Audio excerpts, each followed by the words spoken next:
আসসালামু আলাইকুম। আপনি চাচ্ছেন যে আপনার অ্যান্ড্রয়েড স্টুডিওর প্রজেক্ট জিপ ফাইলে রূপান্তর করবেন।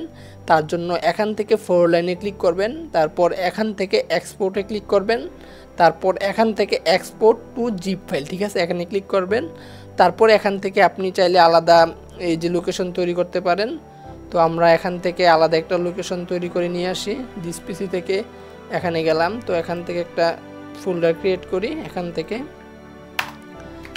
NADC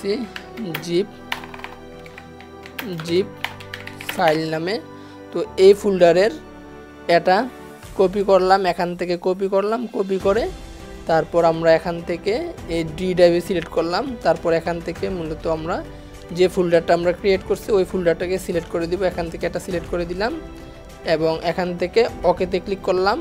তো আমাদের এটা কিন্তু জিপ ফাইলে তৈরি হয়ে গেছে। তো এবার যদি আমরা জিপ ফাইলটাকে ঢুকি, এখান থেকে ডি ড্রাইভ, এখান থেকে এই যে NADC জিপ ফাইল, এই যে হচ্ছে জিপ ফাইলটা। হ্যাঁ, এই অ্যাপসের সম্পূর্ণ জিপ ফাইলটা এখানে চলে আসছে। পরবর্তীতে আপনি চাইলে এটাকে আপডেট করতে পারবেন, এটাকে এক্সট্রাক্ট করে অ্যান্ড্রয়েড স্টুডিওর মাধ্যমে আবার অ্যাপটাকে আপডেট করতে পারবেন। তো এই ভিডিওটা এ পর্যন্তই। ভিডিওটি ভালো লাগলে অবশ্যই চ্যানেলটি সাবস্ক্রাইব করে রাখবেন। ভালো থাকেন সবাই। আসসালামু আলাইকুম।